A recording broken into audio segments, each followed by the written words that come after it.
दोस्तों अगर आपको कोई सवाल दे दिया जाए कि 2, 4 और 6 का एलसीएम और एचसीएफ बताइए, तो आप बता देंगे क्योंकि बहुत ही आसान होता है ऐसी संख्याओं का एलसीएम और एचसीएफ निकालना। अगर मैं आपको कोई दूसरा सवाल दे दूं यानी कि 2/7, 4/3 और 5/9, अब मैं आपसे कहूं कि इस संख्या का एलसीएम और एचसीएफ बताइए, तो इसका भी आप बता देंगे क्योंकि ऊपर वाली संख्याओं का आप एचसीएफ निकाल लेंगे, नीचे वाली संख्याओं का एलसीएम निकाल लेंगे और इसका एचसीएफ निकल कर आ जाएगा। इसी टाइप से इसका एलसीएम भी निकल कर आ जाएगा। लेकिन अगर मैं आपसे कहूं कि 2/7, 5/9 और 3/4 इन संख्याओं का एलसीएम और एचसीएफ क्या होगा, तो क्या आप बता पाएंगे? अगर नहीं तो ये वीडियो आपको पूरा एंड तक जरूर से देखना चाहिए, क्योंकि आज की इस वीडियो में हम घातांक संख्याओं का एलसीएम और एचसीएफ निकालना सीखेंगे बहुत ही सिंपल तरीके से। तो अगर आप सीखना चाहते हैं, आपको नहीं आता है, तो इस वीडियो को एंड तक देख लीजिए, आपका सारा डाउट क्लियर हो जाएगा, ये मेरा दावा है। तो चलिए इस वीडियो को शुरू करते हैं।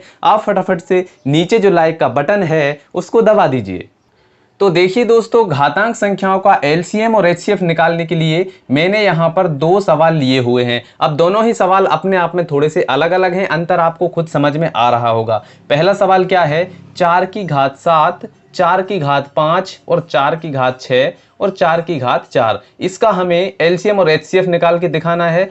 और दूसरा क्वेश्चन है, इसमें आपको अलग अलग संख्याएं दिख रही हैं, तो दोनों को बहुत ही सिंपल तरीके से हम हल करना सीखेंगे। आपको क्या करना है, वीडियो को पूरा एंड तक देखना है। तो चलिए हमारा जो पहला सवाल है इसको हल करते हैं।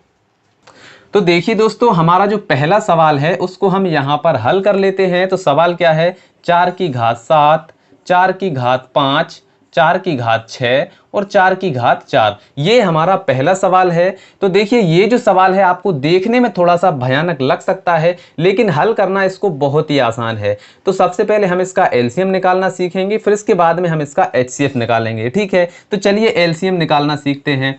तो एलसीएम कैसे निकालेंगे? तो देखिए, जब भी आपको इस टाइप की घातांकों वाला सवाल दिया रहे तो आपको क्या करना है, जिस भी संख्या की घात बड़ी हो वो उस संख्या को आपको छांट लेना है। तो यहाँ पर देखिए बड़ी घात किस संख्या की है? तो देखिए इसकी 7 है, इसकी 5 है, इसकी 6, इसकी 4 है। तो ये वाली जो संख्या है ये बड़ी घात वाली है, तो इसका आंसर क्या आ जाएगा? 4/7, ये हमारा आंसर आ जाएगा। देखिए कितने सिंपल तरीके से एलसीएम निकल कर आ गया है। लेकिन ये तरीका कब काम करेगा? जब आपकी ये जो आधार है ये समान हो, यानी कि इसका आधार भी 4 है, इसका भी 4 है, इसका भी 4, सभी का आधार समान है, तो हमने इसको आसान तरीके से निकाल लिया है। चलिए अब हम एचसीएफ निकालना सीखते हैं। तो एचसीएफ कैसे निकालेंगे? एचसीएफ निकालने के लिए आपको क्या करना है, इन सभी में सबसे छोटी घात जिस संख्या की होगी वो हमारा एचसीएफ निकल आएगा। तो सबसे छोटी घात छांट लीजिए, किसकी है? यहाँ पर 5 है, 6 है, 7 है, 4 है। तो 4 जो है ये सबसे छोटी घात है, तो यहाँ पर 4/4, ये हमारा एचसीएफ निकल कर आ गया है। तो देखिए कितने आसान तरीके से हमने निकाल लिया है। लेकिन ये तरीका कब काम करेगा? जब आपका आधार समान हो। अगर आधार समान ना हो तब कैसे निकालेंगे? तो उसके लिए आपको क्वेश्चन नंबर दूसरा देखना पड़ेगा, क्योंकि यहां पर देखिए अलग अलग संख्याएं हैं, तो आप इसमें सीख जाएंगे। तो दूसरे क्वेश्चन को हल करते हैं और आपके सभी डाउट को क्लियर कर लेते हैं। तो चलिए दूसरा क्वेश्चन हल करते हैं। तो देखिए दोस्तों, हमारा दूसरा क्वेश्चन है 2/3 गुणा 3/3 गुणा 5/3, फिर यहाँ पर दूसरी संख्या है 2/2 गुणा 3/4, फिर गुणा 5/7, फिर इसके बाद में तीसरी संख्या है 2 गुणा 3/5 गुणा 7/9। तो देखिए इसको हल करना भी बहुत ही आसान है। आपको क्या करना है, सबसे पहले हम यहाँ पर एलसीएम निकालना सीख रहे हैं। ठीक है, तो सबसे पहले आपको क्या करना है, यहाँ पर आपको जो जो भी संख्याएं दी हुई हैं उन संख्याओं को लिख लेना है। क्या है? देखिए 2 है, फिर इसके बाद में हमें क्या दिया हुआ है? 3 दिया हुआ है, फिर इसके बाद में हमें 5 दिया हुआ है और फिर यहाँ पर 7 दिया हुआ है। इनके अलावा इनमें कोई सी भी संख्या नहीं है।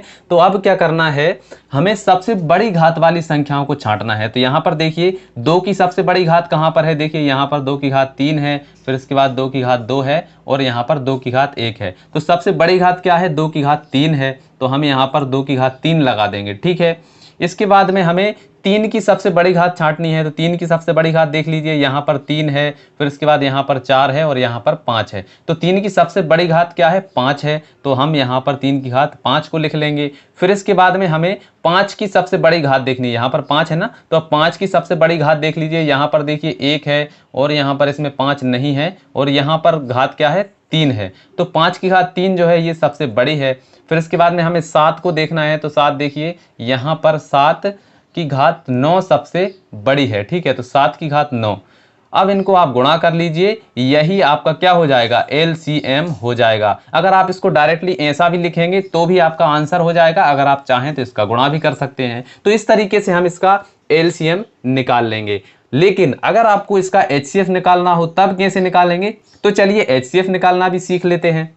तो देखिए दोस्तों, जब भी आपको घातांक संख्याओं का HCF निकालना हो तो आप कैसे निकालेंगे, देखिए यहाँ पर हम लिख देते हैं HCF, ठीक है।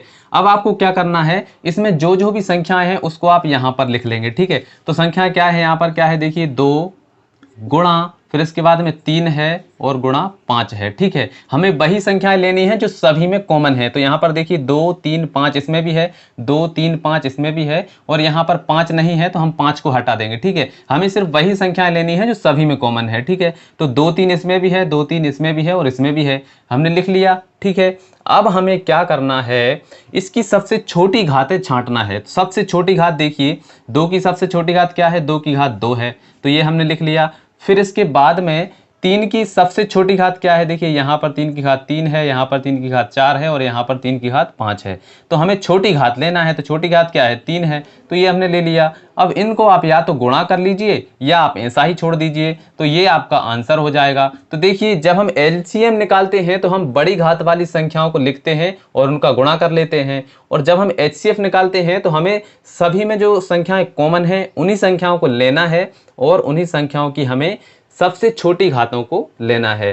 तो आई होप दोस्तों आप समझ गए होंगे कि किस तरीके से हम घातांक संख्याओं का LCM और HCF निकालते हैं। अगर समझ में आ गया है तो अभी के अभी इस वीडियो को लाइक कर दीजिए और लोगों के साथ शेयर करिए ताकि सभी को ये चीज़ पहुंच सके सभी तक। तो चलिए मिलते हैं अगली वीडियो में, तब तक के लिए जय हिंद, जय भारत।